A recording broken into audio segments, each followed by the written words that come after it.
election boogeyman is real. His name is George Soros. He has been interfering in our election process, in mail-in votes,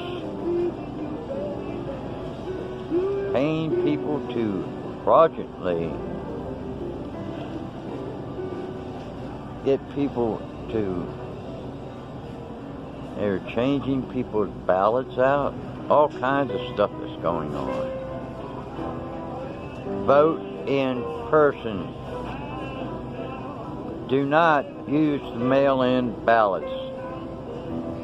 If you are voting Republican, they will be altered and replaced with a fraudulent ballot.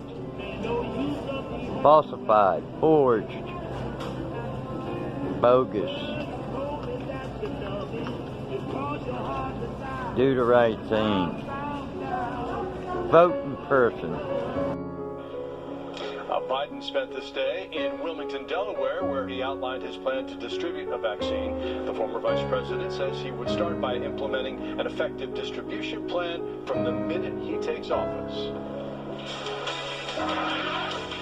A new CDC study reveals that minority children are being hit especially hard by the deadliest complications of COVID-19. I'm the Fox Medical Team's Beth Galvin. We'll talk to a pediatrician about why.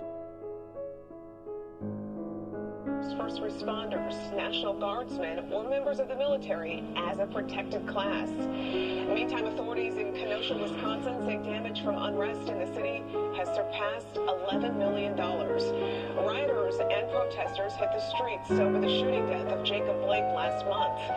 An officer shot And I don't trust Joe Biden.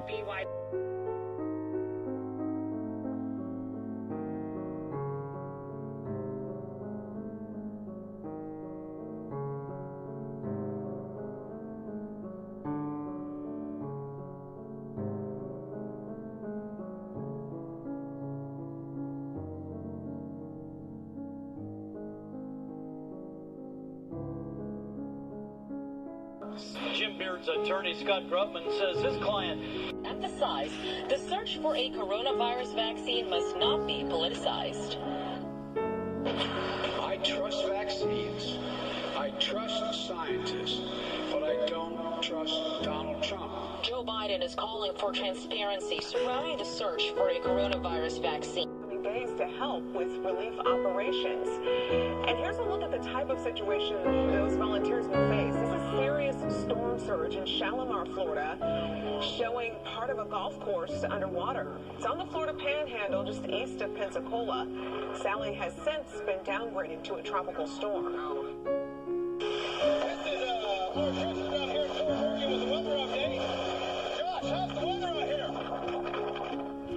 Well, they're no David Chandler, but two shirtless guys did their best to give the weather report from Fort Morgan, Alabama early this morning. They both stood knee-deep in the water, with one holding an American flag waving intensely as a strong wind and the rain moved through. So you got a... Rats!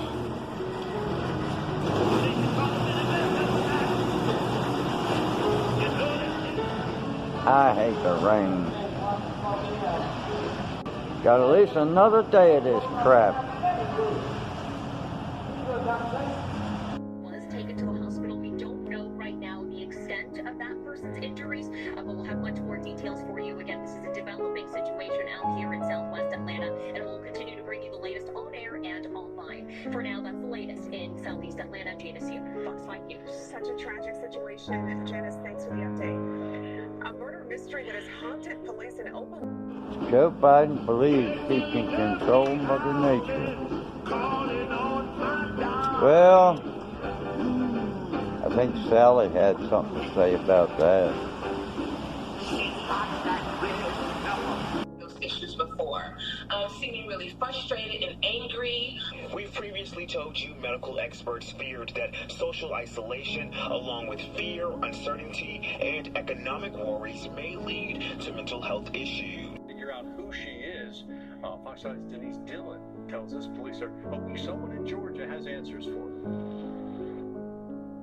Police in Opelika Opelika have followed up on every lead and every tip and still have not been able to identify this young girl. And since it's only about an hour and a half from Atlanta, they're hoping someone here might be able to help them solve this case.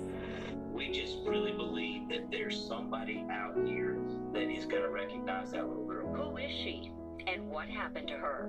Police in Opelika, Alabama have been trying to answer those questions since January of 2012.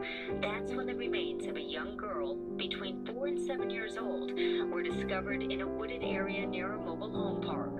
These are photos from a vacation Bible school in the summer of 2011, just a short time before she was killed. We believe that the young girl in the photographs is our baby Jane Doe. Autopsy reports show the child's short life was a violent one. She did have showed signs of some significant abuse and neglect. We believe that she had something wrong with one of her eyes. Not sure if it was like a birth defect, deformity, or if it was from abuse. This is an image of a clay model created to show what baby Jane Doe looked like. Investigators say testing shows she's from the southeastern part of the U.S. With Atlanta relatively close to Opelika, detectives hope someone here may recognize her. They're offering a $20,000 reward for information that could help them find the answers they need. We've been slowly expanding our search area, combing through missing person reports, anything that we can find that may help lead us to identifying this young girl. Investigators are confident once they know her name, the rest will fall into place.